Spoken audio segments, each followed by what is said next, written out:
Hi everyone, this is Denise from the Bariatric Center. I just wanted to go over this slideshow to get you ready for your upcoming bariatric surgery and early recovery after surgery.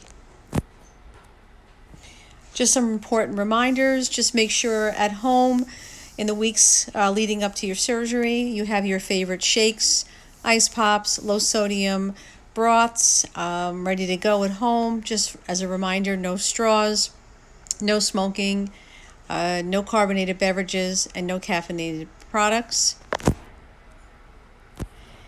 Also remember to switch out your non-steroidal anti-inflammatories to Tylenol-based medication.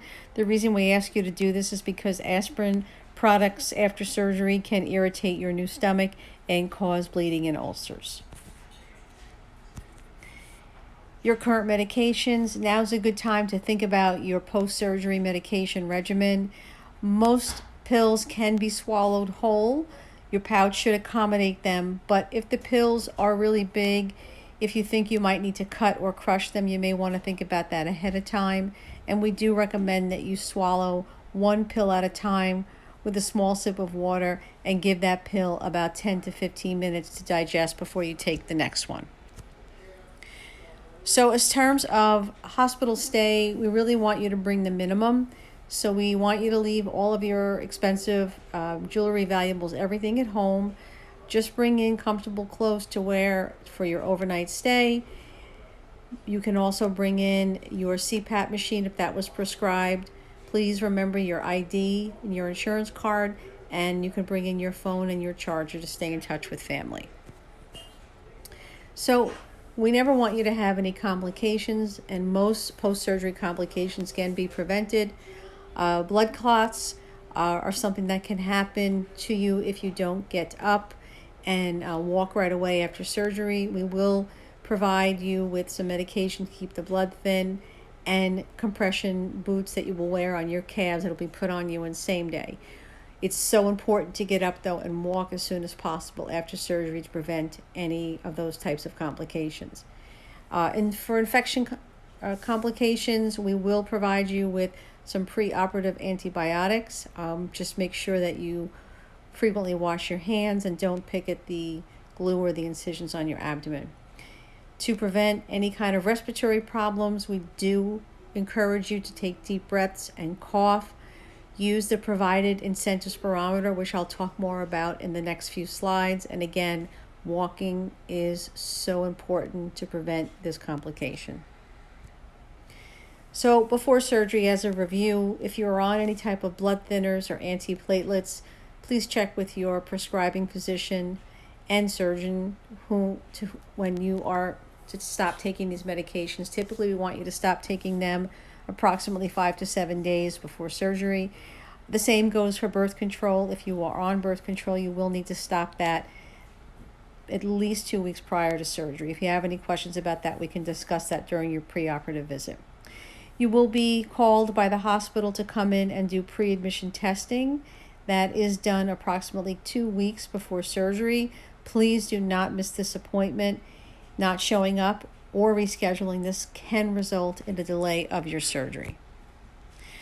So to get you ready for an early recovery, we have implemented protocols to help you recover faster, to get back to your pre-surgery state as quick as possible. So the following slides are in regard to getting you back to early recovery. During your pre-admission testing appointment, the nurse there will give you antiseptic wipes and instructions that you will follow on how to use these wipes. Typically, you get enough wipes to use for 3 or 4 days before surgery. And basically, you would shower, dry off, and then use those wipes from neck to knees.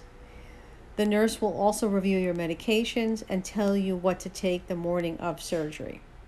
So the evening before surgery, we do ask that you take 2 extra strength Tylenol with a small sip of water. I'm also going to be discussing another medication that doctor is going to prescribe to you before surgery. So during your pre-admission testing appointment, you will also be given 1 bottle of the Ensure pre-surgery drink. This is a drink to help minimize the fasting time before surgery. It is full of complex complex carbohydrates and helps provide energy to promote hydration and help you feel better after surgery. With this drink, if you are a diabetic, we do ask that you drink this bottle the evening before your surgery. You want to drink the entire bottle in less than 15 minutes. If you are not a diabetic, you are going to drink one bottle the morning of surgery as soon as you wake up, or 1 hour before you leave your home to come to the hospital. The same thing, you want to drink the entire bottle in less than 15 minutes. The big day, what can you expect? It is a typical one-night stay in the hospital. You will be asked to arrive about 2 hours prior to your surgery time and go to same-day surgery to be checked in and registered, which is typically through either the outpatient or main entrance of our hospital. So again, the morning of surgery, if you are not a diabetic, you will drink the Ensure pre-surgery drink when you wake up, and please drink the entire bottle in under 15 minutes. Complete the antiseptic wash to your abdomen before leaving for the hospital. When you get to the hospital, again, you'll be asked to state your name, date of birth several times. So just make sure you have your ID and your insurance cards available. Your surgeon and anesthesiologist will visit you prior to surgery, and they will discuss the procedure and answer your questions. So the day of surgery, once you are finished having your surgery, the doctor will transfer you to the post-anesthesia care unit. And in that post-anesthesia care unit, you will be with a nurse the whole time. She will be there by your bedside in case you need anything for nausea or for pain. You may be given a sugar-free lozenge to suck on to help wake up your gut if you're awake enough to take it. Once you are awake and reactive from anesthesia, you will be transferred to 3B, which is our designated bariatric unit. Family can visit once you are in your room. Again, as we talked about, to prevent any kind of complications, please, as soon as you can, start coughing, deep breathing, and get up and walk. You may have to ask your nurse the first time you're ready to move. And because of receiving anesthesia and pain medicine, you will be considered a high risk for a fall, so you must call for assistance the first time you get out of bed. Continuing on, in terms of your pain, it should be minimal and will be monitored by the nursing staff. During the surgery, the surgeon is going to use a local anesthetic to create a numbing effect on your abdomen, and we will try to utilize non-narcotic forms of pain management to minimize the amount of opioids that you receive while you're in the hospital. By using less opioids, your body can return to normal function faster, and you should feel better sooner. If you are having any kind of pain or nausea, though, please let your nurse know. The sooner the better, and they will medicate you accordingly. Some of the equipment that you can expect during your hospital stay is a heart monitor, the incentive spirometer that we talked about earlier, that's to help you cough and deep breathe, the compression boots that'll be on both of your calves, the medicine cups that you will be asked to drink from after surgery, a bed alarm, and IV fluids. That's how you will receive your fluids and medication. The day of surgery, when beginning your liquids, you want to start slowly, take small sips. Typically it's 1 to 2 of those cups per hour. Each cup holds an ounce. Take your time and gradually try to increase that to 3 to 4 ounces an hour. When you leave the hospital, you should be able to tolerate up to 4 ounces per hour or more, which means one of those cups every 15 minutes. Continue to drink 4 ounces per hour from the time you wake up until the time you go to bed to prevent any type of dehydration. You will receive a worksheet that is provided by the nurse if you would like to keep track of your progress, and it will provide reminders of what's expected during the stay. After surgery, your goals should be to get up and walk as frequently as possible, to remember to cough and deep breathe frequently using the incentive spirometer, drink your fluids as prescribed. That incentive spirometer should be used at least 10 times an hour, and you can use your checklist to remind you. You want to make sure you're sipping 1 ounce every 15 minutes of fluids while you're awake. And getting up and moving will definitely help move that gas around and get the gas out of your system quicker. So on the afternoon of the day after surgery is the day we want to send you home.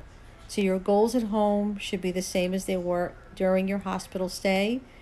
Continued frequent walks and deep breathing exercises using that incentive spirometer. Drink your protein. It's very important for healing. No lifting over 10 pounds and no abdominal exercises until you are cleared by the surgeon. You are permitted to drive when you're no longer taking narcotic medicine for 24 to 48 hours and have full range of motion in the car. We do ask that somebody drives you home from the hospital. If you have any issues at home and you're not sure if you should call your surgeon and it's after hours or the weekend, some of these listed here would be reasons to call. So a high fever, any type of redness, warmth, or foul-smelling drainage from your incision sites, any difficulty breathing, a worsening in your pain or a change in your pain, dizziness and confusion. For that is an emergency, you would want to call 911. If you have no bowel movements for a week or so after surgery and you're vomiting to the point where you cannot keep any fluids down, we will provide you with a help card that has all of the surgeon's numbers on that and how to reach them. So these are listed here again, depending on who your surgeon is. If you have any questions or immediate concerns, their numbers are listed there. That goes directly to their services and you will get a call back. We are not manning the phones in the Bariatric Center after 3:30, Monday through Friday, and we do not have an answering service. So make sure you don't call our office number. You call your surgeon's office service number directly. So don't forget, the evening before surgery, you are going to take 2 extra strength Tylenol. During your pre-operative visit with the surgeon, you will also be prescribed a medication called gabapentin. That is to be taken for 3 days prior to surgery. You will get 6 pills, and 3 days before surgery, you will begin taking that medication as directed. 1 pill 3 days before. 2 days before surgery, you'll take 1 pill twice a day, and the night before surgery, you'll take 1 pill 3 times a day. So the night before surgery, you'll end up taking your last dose of gabapentin along with those 2 extra strength Tylenol before you go to bed. After surgery, please remember to walk after surgery and get up right away and drink your fluids. Also remember to take your incentive spirometer home with you and to continue to use that during your coughing and deep breathing exercises. We recommend that you follow up with your primary care doctor or specialist in 2 to 4 weeks after surgery, as many of your medications may need to be adjusted or discontinued. The chlorhexidine wipes, or those antiseptic washcloths that we talked about earlier, are used for abdominal surgeries to reduce the risk of infections after surgery. So it's a full body scrub the night before and surgical site the morning of. Don't flush those wipes down the toilet, just throw them in the trash. Let everything air dry for 2 minutes after you get out of the shower and after application. Using that incentive spirometer, you're going to inhale slowly, long, and deep. Try to hold it for a few seconds, then exhale. Repeat that 10 times an hour, and your goal is to try to reach between 1,500 and 2,000 mLs on the little device. Thank you for your time. If you have any questions, you know you can always reach me at the bariatric office at 732-557-8966.